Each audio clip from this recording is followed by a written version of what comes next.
The waters that bathe the south of Australia are a link preserved from a former union.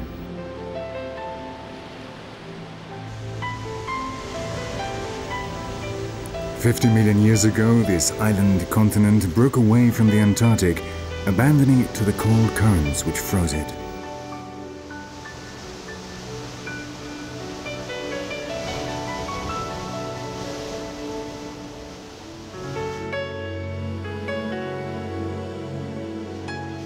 Now, strong winds, called the Roaring Forties, crash against this rugged coast, carrying with them life from the ice in the form of rich nutrients transported by the currents from the South Pole.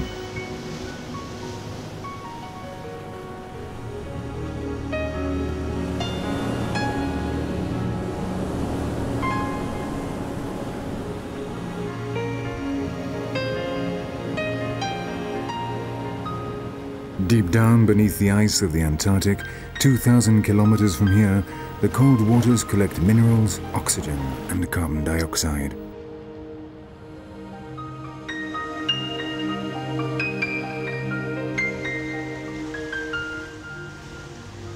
Here on the southern Australian coast, these waters come to the surface, giving to rise a veritable explosion of life, an incredible proliferation of species from plankton eaters to specialist predators.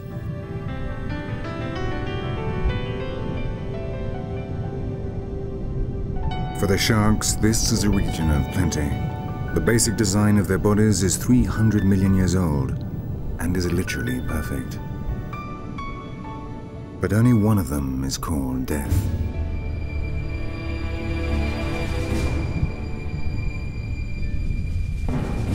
Beyond the reef lies the kingdom of the great killer. The vast blue, the cold waters which are tinged with red when hunger demands. The great white shark, 2,000 kilos of savage strength at the service of a mouth. A prodigious animal which, after hundreds of years of blind terror, we are now learning to admire.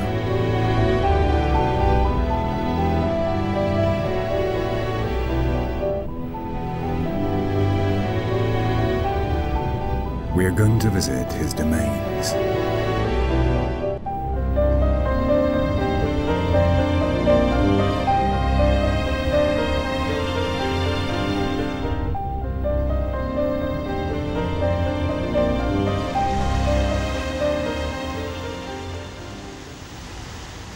The southern coast of Australia was once joined to the Antarctic, forming part of the supercontinent Gondwana. Since then, many things have changed in the wildlife of this island continent.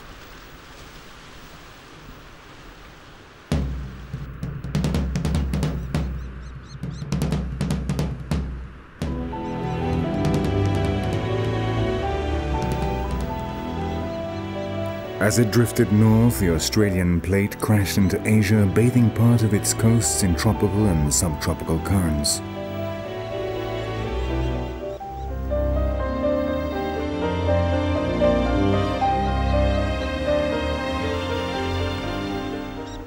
In this way, on the Australian continental platform, the cold, nutrient-rich waters of the South Pole met warmer ones coming down from the Indian Ocean.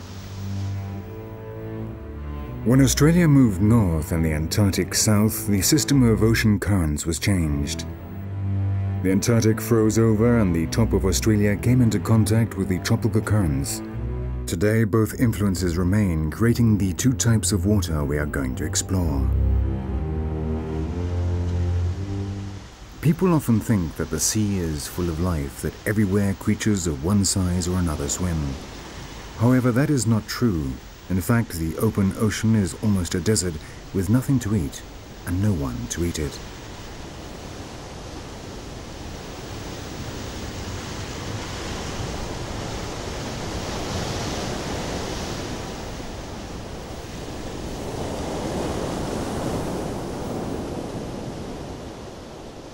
This is not the case of this coast. When the cold waters reach here and rise to the surface, they come into contact with the sunlight and warm up.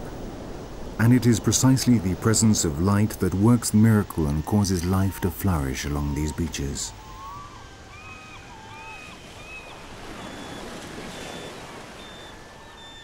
The seabirds catch small fish and crustaceans, which in turn owe their abundance to the plankton and microscopic algae that thrive close to the coast.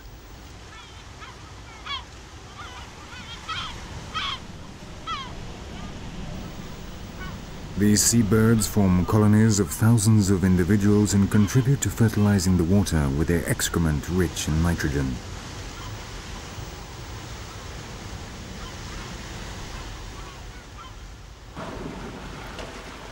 It has been scientifically demonstrated in other areas of the world where conditions are similar that when these bird colonies disappear, it is not long before the nearby waters lose a large part of their population of small fish.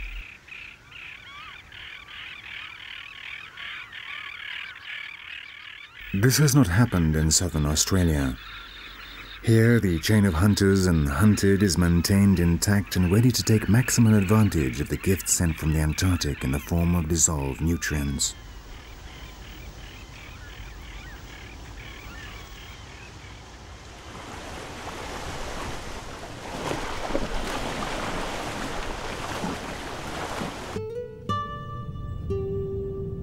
The transparent, rough waters allow the sun to penetrate sufficiently to work the miracle on which life is based, photosynthesis.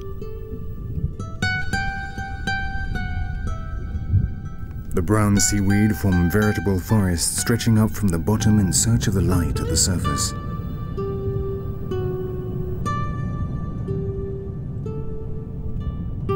Up there, the seals and sea lions feel so safe from the sharks that they're about to establish their breeding colonies. All this life is a result of a long journey made by the melted waters from the Antarctic to Australia, a journey across the ocean floor which can take millions of years.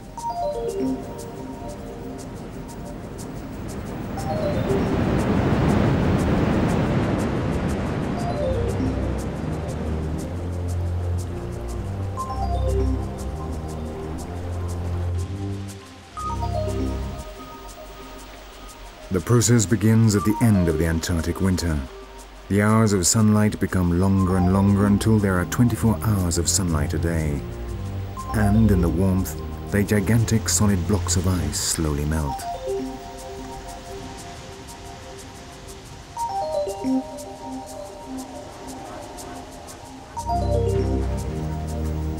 Then the surface of the water warms up, generating the movement of currents which stir up the cold water below, bringing it and its minerals to the surface. This cold current, rich in nutrients, flows to the coast of Australia, a gift from the South Pole.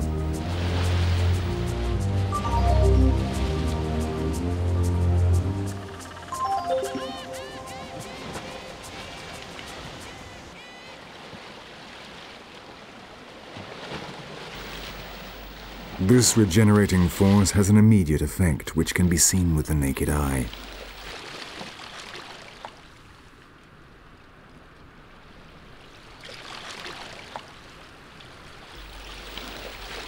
There are vast stretches of brown seaweed running hundreds of miles along the coast.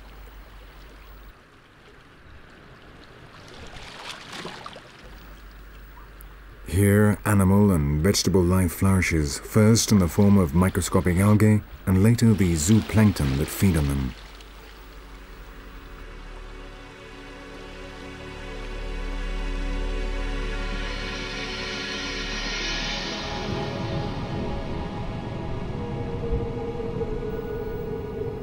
Like veritable jungles, the seaweed provides shelter to millions of creatures hoping to remain unnoticed among the dense vegetation.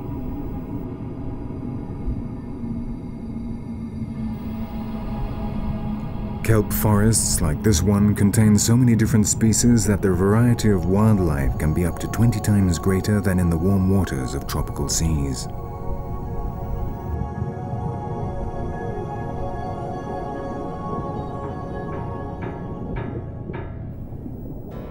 This crab has cultivated its own garden above its head in order to remain unnoticed, but the effect is very different when it is time to move house.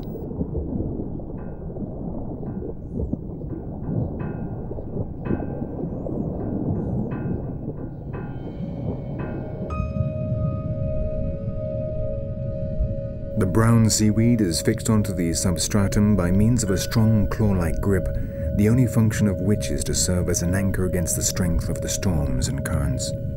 They do not absorb anything, nor are they in any other way similar to the roots of more developed plants.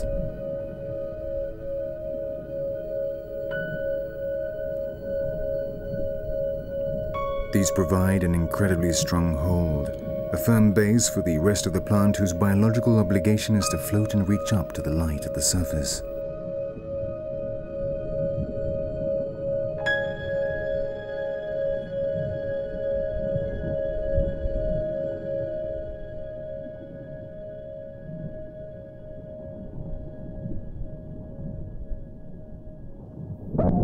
The invertebrates that share the rocks with them also know that here you have to cling on hard if you don't want to be swept off.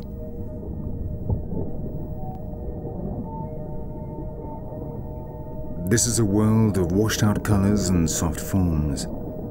The cloudy water and the strong undertow mean the polyps here do not develop the hard forms nor the brightly colored designs of tropical coral reefs.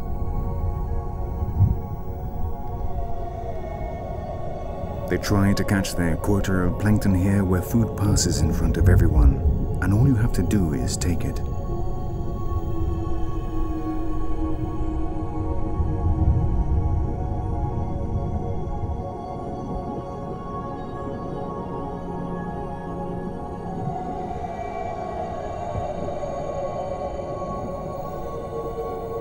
The herbivore fish like these graze as if on a meadow by a forest. They form the next layer up in the food pyramid, turning the seaweed into meat. Their chromatic pattern is the same as that of zebras, the most distinctive thing in this ecosystem of discrete beings: the browns, the ochres, and the cloudy waters.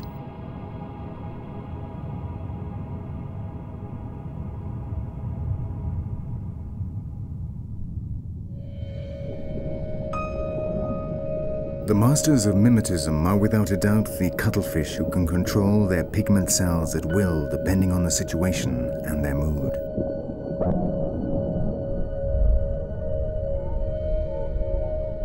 A very useful skill when the predators are out on patrol, ready to pounce at any opportunity.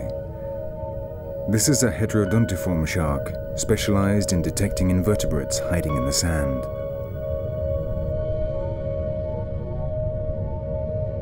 This ray is also a threat for anything that will fit in its mouth and uses its sensors to search for food on the seabed.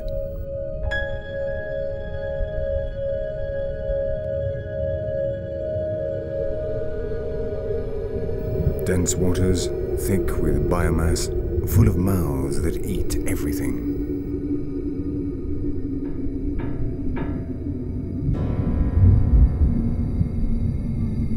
The warm water southern seas always hold surprises, especially the experts in camouflage. It is precisely here that we will find two of the most incredible disguises in the animal kingdom. The sea dragons live in no other place in the world. This one is a weedy sea dragon looking for prey among the fronds.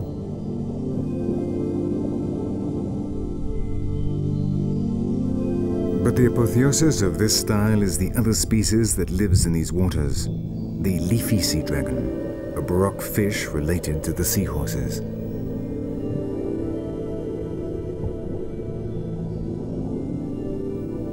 Like a madman's dream, it proudly glides in its vertical world. By suction, it traps fish larvae and crustaceans, which die without ever knowing what it was that ate them. They're very sensitive animals. Light, pressure, or stress affect them enormously. Nothing in its life, which lasts for around 7 years, is ordinary. Its biology is an enigma, and perhaps it is best it should remain that way.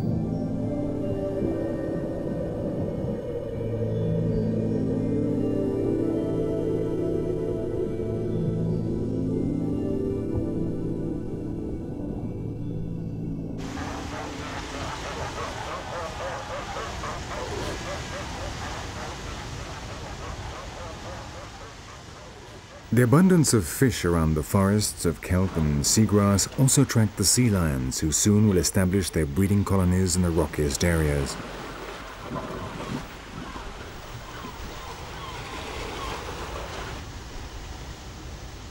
But they must never forget that this coast is dangerous. When they dive into the water in search of their usual prey, they never go further out than strictly necessary and always looking down in the azure depth where the great killer lurks. The sea lions are strong animals and excellent divers, but they try to make sure they never swim alone.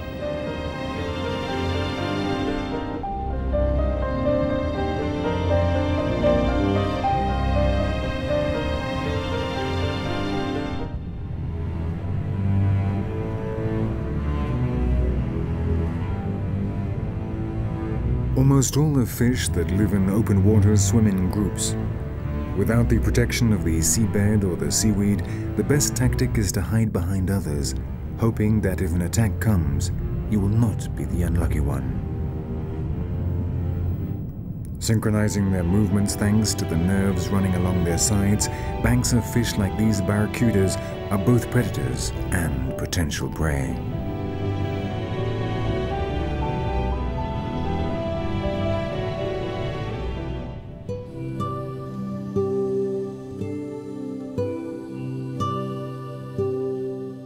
But the open waters are not an easy place in which to live. Only those fortunate enough to be sufficiently large to be respected can wander alone, like shadows, filtering the only abundant food source, the tiny plankton which this devilfish devours by the kilo.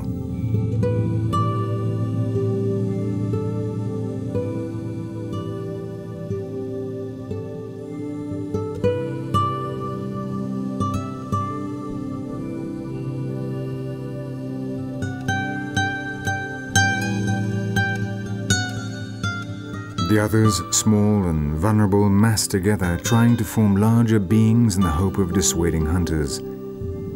If they are attacked, the confusion is such that it is very probable that none will be caught.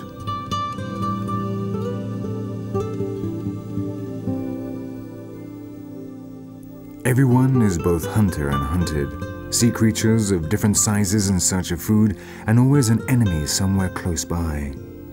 These species that swim with no contact with the seabed are called pelagic and know how to make the most of the gift from the Antarctic. However, these waters are not equally welcoming to all.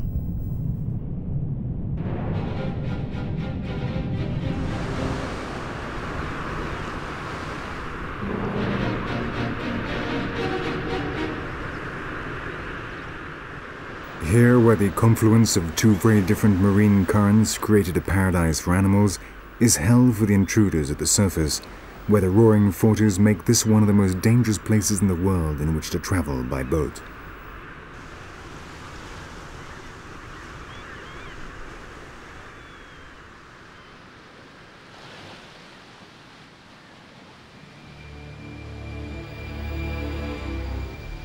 In the Middle Ages, European logic and mythology already conjectured the existence of a great land of the south, or Terra Australis, to balance the weight of the land masses of Europe and Asia in the northern half of the planet. In the 15th century, the Spanish trying to find this place. In 1567, Alvaro de Mendaña discovered the Solomon Islands to the northeast of Australia, and this encouraged Spain to send more expeditions in search of the lost continent.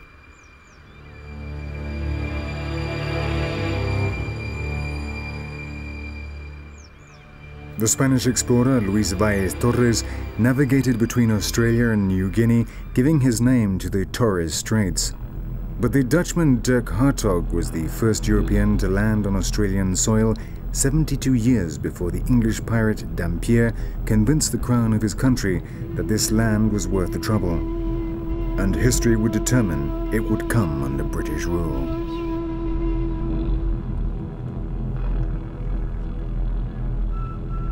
All this history and much more is written in the remains scattered offshore, and which now provide a home for some of the underwater life of the cold coasts of southern Australia.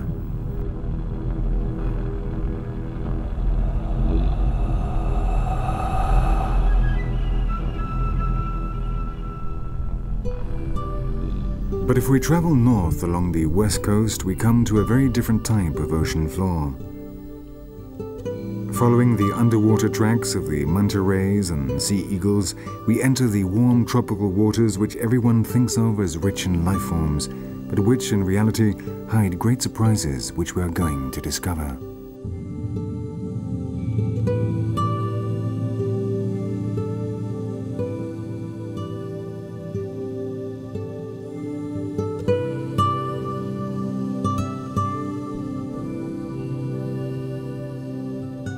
The deep blue little by little turns to turquoise. We are in a transition zone between the two types of water. The strength of the waves is broken by the first corals that protect warmer, calmer waters.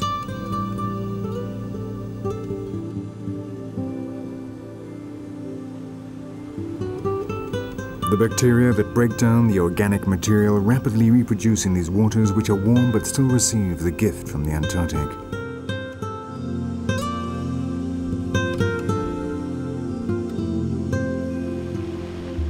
Matter is deposited while the energy of the sun gives rise to an atmosphere very similar to that which existed at the time when life on Earth was just beginning.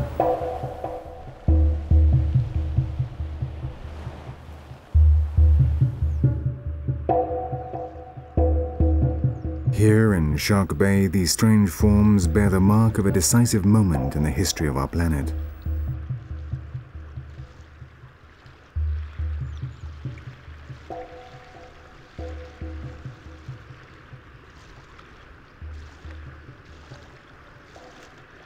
They are called stromatolites, and their structure is the result of enormous groups of cyanobacteria, greenish-blue bacteria which, if there is plenty of sunlight, produce oxygen from the water.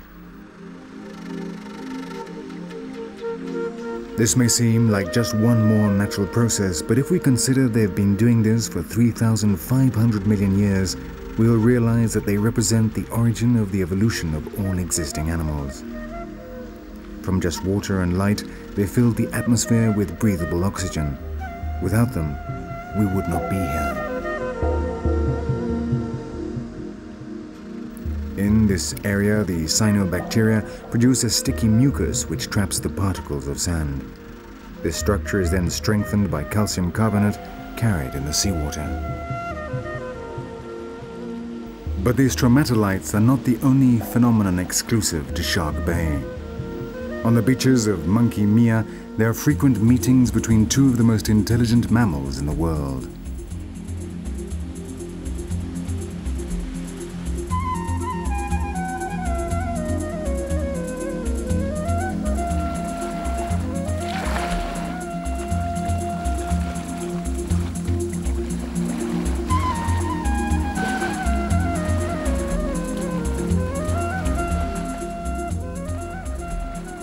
Here, the wild bottlenose dolphins are used to contact with humans and swim close by them.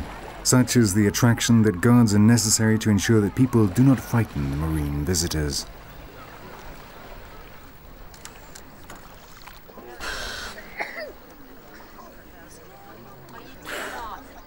But this relationship is more than a mere curiosity. The Australian Aborigines have traditionally spoken of dolphin energy. According to them, they achieve spiritual enlightenment through telepathic mind-to-mind communication with the cetacean. They call it the dream of the dolphin.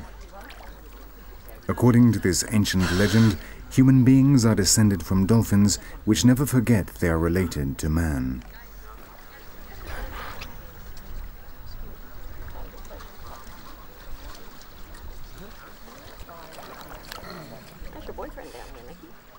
What's certain is that the dolphins come of their own free will and seem to prefer the company of children to that of adults. People that come to see them say they feel something special, a sense of peace, a strange happiness they can't explain.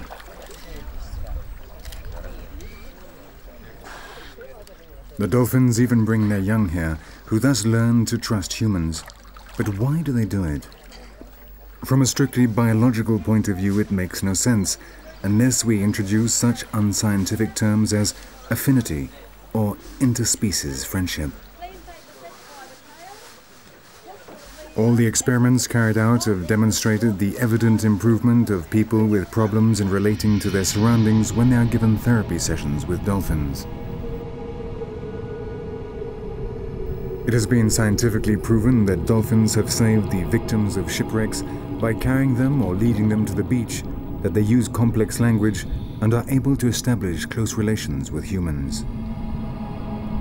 Perhaps the dream of the dolphin is much more than a myth.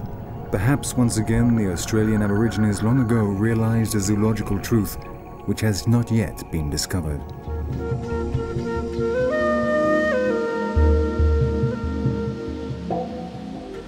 Very close to Shark Bay, in this region where the Antarctic plankton meet the tropical warmth, lives another incredible animal.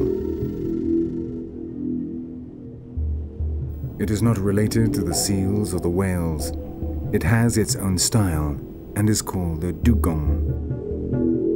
The dugongs belong to the family of sirenians or sea cows and are the only entirely vegetarian marine mammals.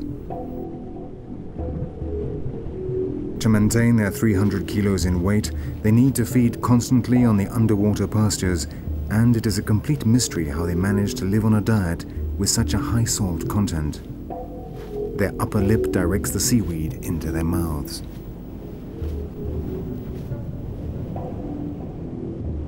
Their skeleton is heavy and dense to prevent them from floating too much. They live a calm life of around 70 years in these mixed waters.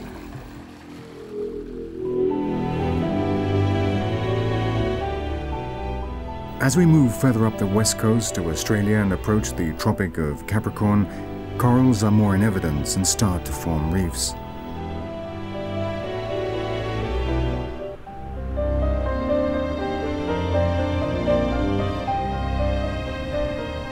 The coral reef is a very different ecosystem from that of the cold waters of the south.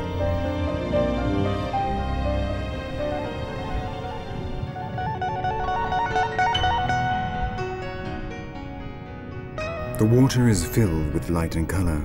The intense activity we can see is not the result of a marine current carrying nutrients. The coral reef is like a gigantic self-contained organism in which energy passes from one layer to the next with just two essential ingredients, the sun and the sea. The corals are specialists in poor waters like these, provided they are clear. If we dive down just a few meters to where there is less sunlight, we can see that the variety of species quickly diminishes.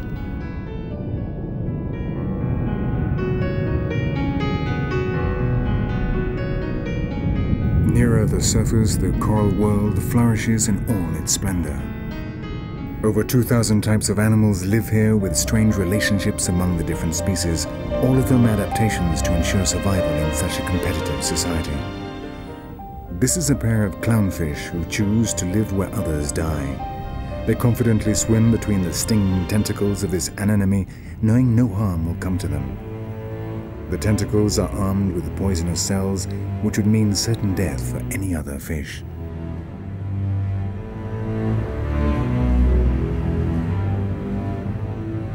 The clownfish are immune because the anemone does not recognize them as foreign bodies. They are like part of the family.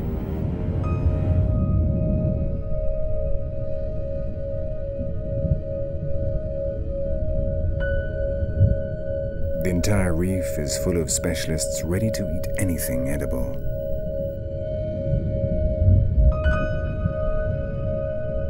The triggerfish like this one can, with their tough mouths, attack any reinforced structure no matter how strong it is, and the parrotfish can even crush the corals.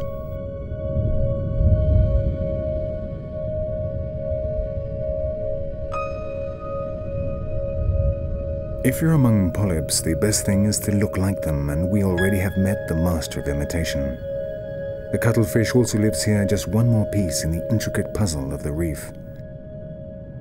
And, as always, they have to hide from the local marauding hungry mouths, in this case the grouper. They are members of the Sireniid family in virtually all the waters of the world. Their rear fins are a sure sign they can accelerate very rapidly if necessary.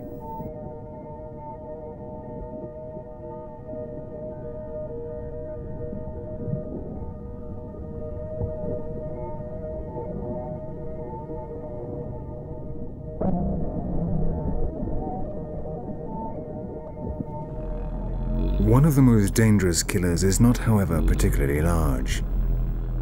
Nor does it hide because it wants everyone to know who he is, so they'll leave him in peace.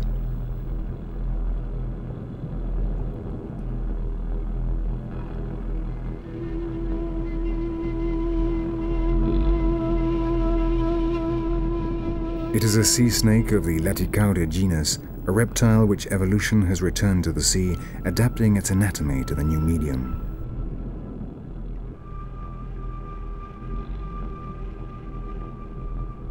One and a half meters in length, it hunts fish by surprising them in their lairs and injecting its deadly venom into them.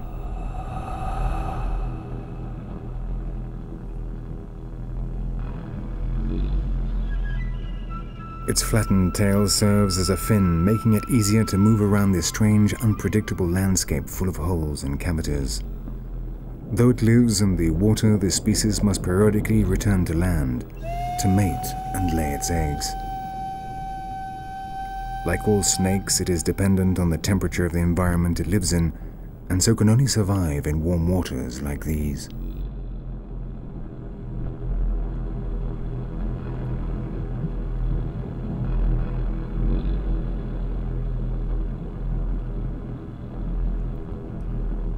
The Laticauda knows that all the creatures of the reef live very close to or hidden inside the structures that form this bizarre environment.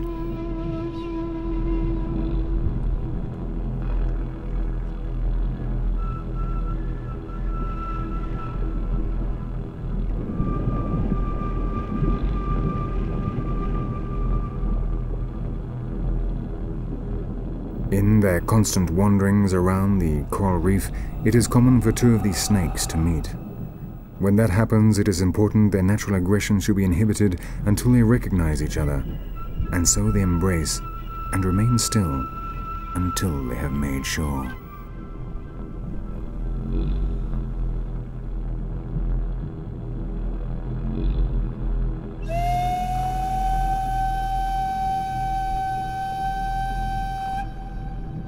Once they have checked each other out, they separate and each one goes on his way.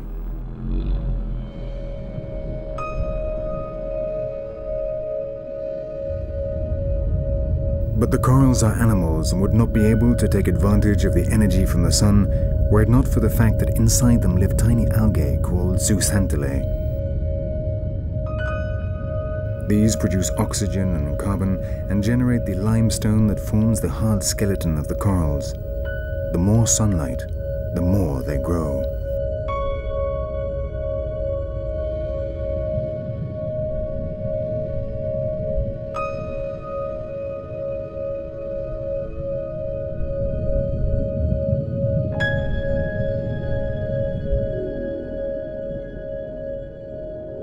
Oblivious to life of the coral reef, the largest fish in the world returns south in search of the plankton it feeds on. It is the whale shark, a colossus 80 meters in length, peaceful, inoffensive, and curious. It slowly swims around the sea with its mouth open, filtering tiny crustaceans and fish. Its life is a mystery.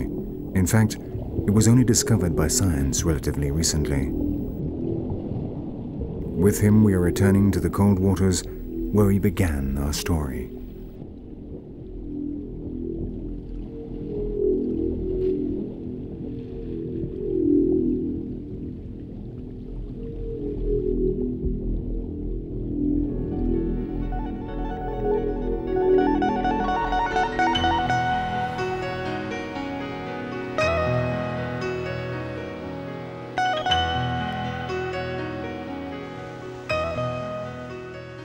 From July to the middle of October, the waters of the west of Australia are also visited by the humpback whales, a type of whale 30 tons in weight, which reproduce in the north, then swim south to feed near the Antarctic.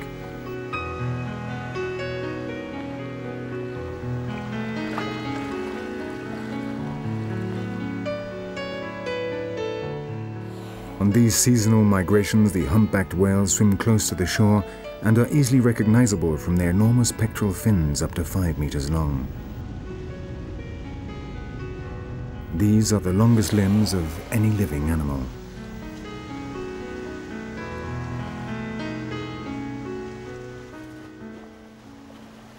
They are mammals up to 18 meters long, and this journey will take them 7,000 miles, during which they do not eat. No one knows the reason for this strange behavior.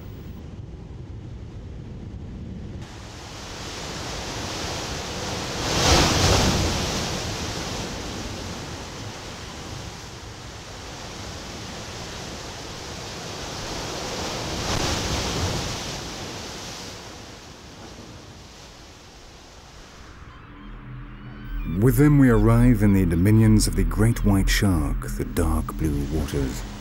And here a tragedy repeated every year is about to occur.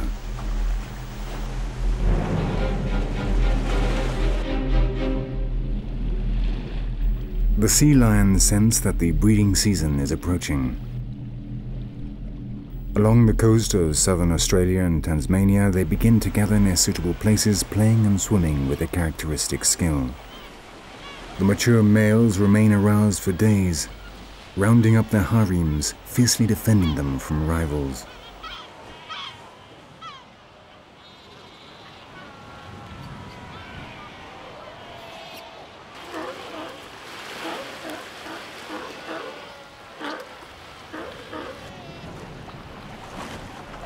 But in the water, getting overexcited can have fatal consequences.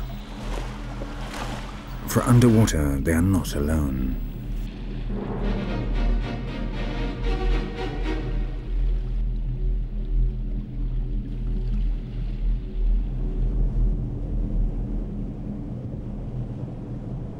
The great white sharks like nothing better than a fresh fur seal, warm red meat covered in delicious fat, clean and easy to digest.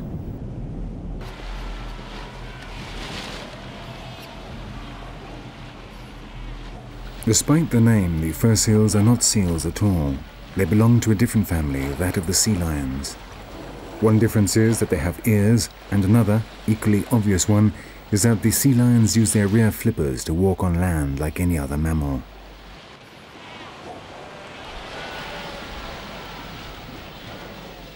The males are in search of a suitably receptive female, but the colony also contains many females impregnated the previous season and which have just given birth. Alongside the adults, we can see the nurseries of the newborn cubs with their dark fur waiting for their mothers to return with food.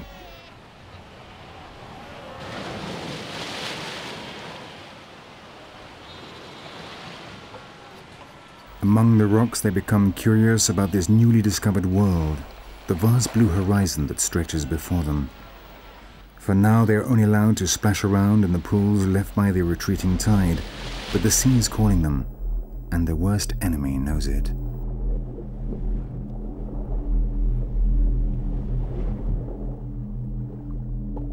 The diving skills of the adult fur seals and their social nature means that they are difficult to catch by surprise when they are near the coast.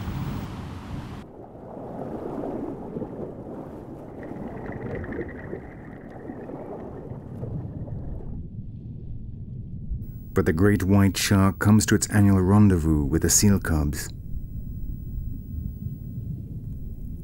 All it needs to do is approach the colony and wait for its chance.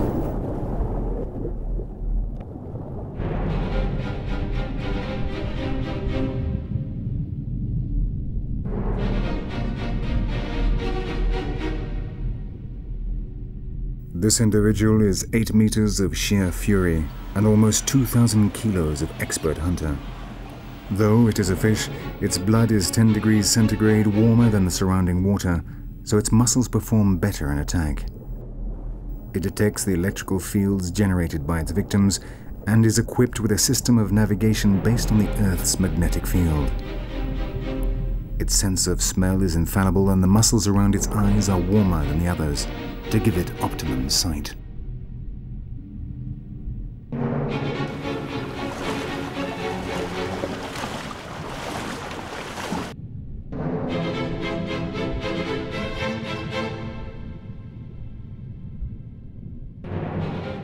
He's here, and almost everyone flees.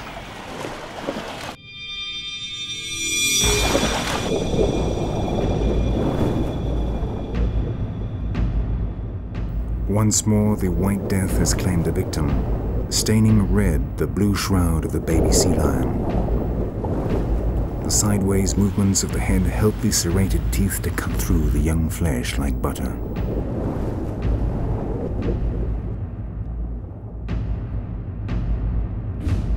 The black legend of the white shark has been forged on the basis of exaggerations. Its fame as a monstrous devourer of men is far in excess of the reality, but for decades it has served as an excuse for uncontrolled fishing. Their impressive appearance made them the most sought after of all fishermen's trophies.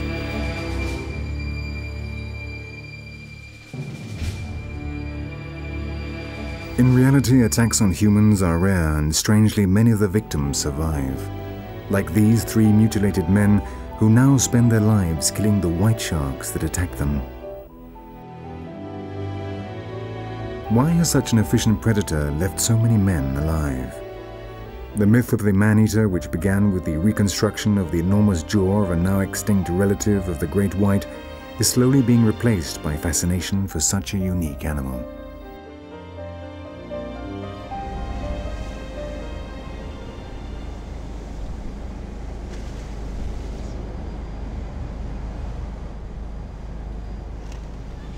In the past, the boat set out with the intention of killing one, but now what they want to do is photograph and film them because the scientific community has raised the alarm.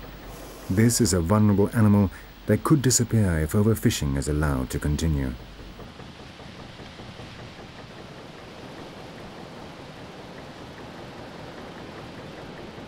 Proof of how mercilessly the great white has been hunted down is the fact that they are now increasingly difficult to find. They are most common in South Africa and here in Australia, coinciding precisely with the largest colonies of seals and sea lions.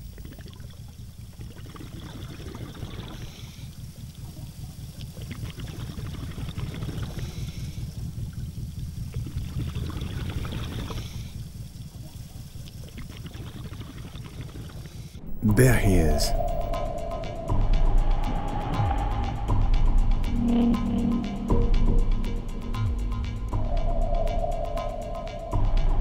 The white shark possesses the curiosity of all prowlers, and so it will almost certainly be attracted by the series of stimuli that have been prepared for it.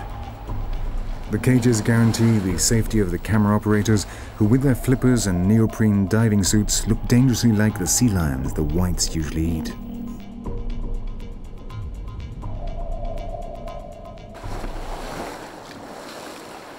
When it bites in order to test, the shark gets trapped and reacts violently. It becomes nervous and pulls at the cage, shaking it and its contents. A violent encounter provoked on purpose, but almost the only way to establish any kind of contact with this mystery of the oceans. It is looking at us with its black eyes, seemingly cold and calculating, the last thing its prey ever sees. It makes the so-called round of fear, a typical maneuver we saw in the killing of the poor fur seal cub, but this time it detects strange elements in its surroundings. When images like this have been misinterpreted, they have given a false idea of this animal. For it, this is a very strange situation, not without its normal parameters, but it does allow us to admire the most feared predator on the planet.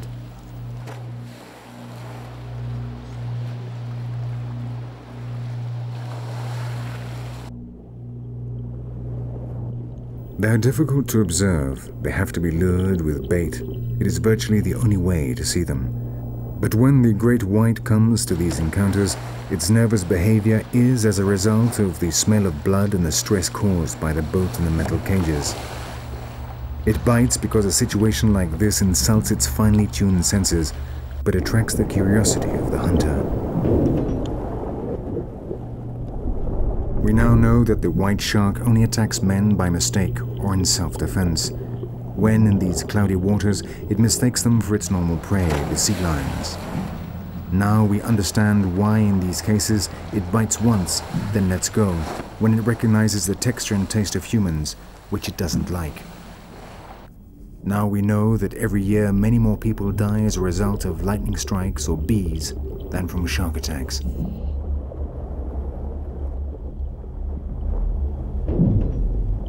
It is so elusive that in seas where there are now hardly any seals and the white sharks eat any other prey that don't resemble man, not only are there no attacks, but people don't even suspect they exist.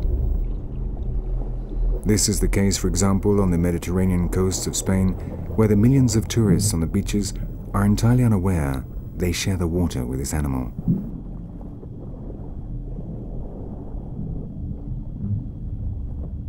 The great white, which can live for around 40 years, does not reach sexual maturity until it is 10 years old. This and the low birth rate could mean its populations are seriously threatened.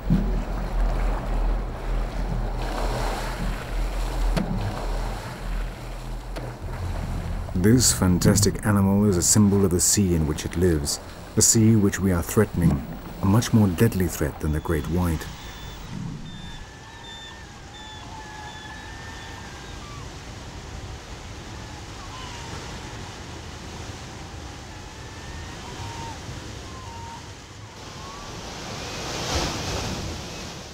Seen from the coast, the sea appears invincible, makes us feel small, not realizing our own capacity for destruction. But down below, daily life is very hard for everyone. Both for the fish living in contact with the seabed and those whose lives are spent between two waters, finding food in the ocean is never easy.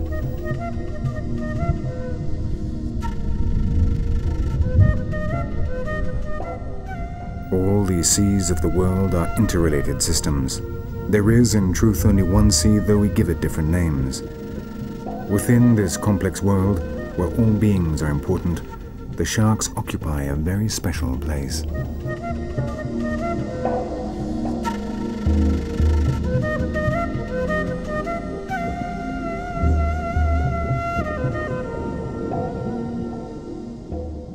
It is relatively easy to defend the great white, but there are 350 other species of shark increasingly threatened by overfishing, with virtually no one paying any attention to their plight.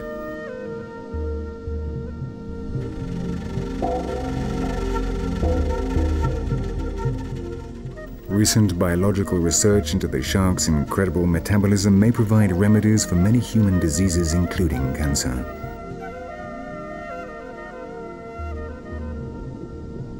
The scientific community is increasingly looking to the sea as a source of new substances with which to work.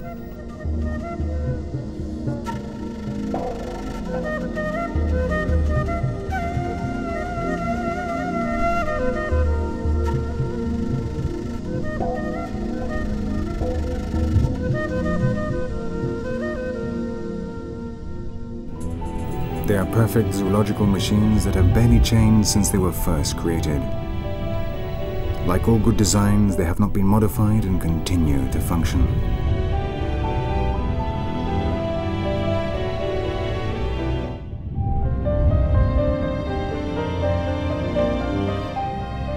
The two types of marine ecosystems around Australia, the one that depends on their nutrients from the Antarctic, cold and cloudy, and the one that feeds directly on the sun, light and warm, have revealed just a tiny part of their many secrets.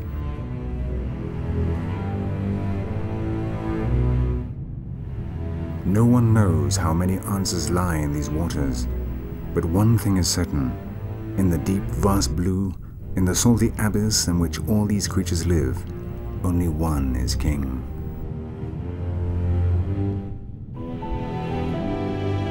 Carcharodon carcharias, the White Death.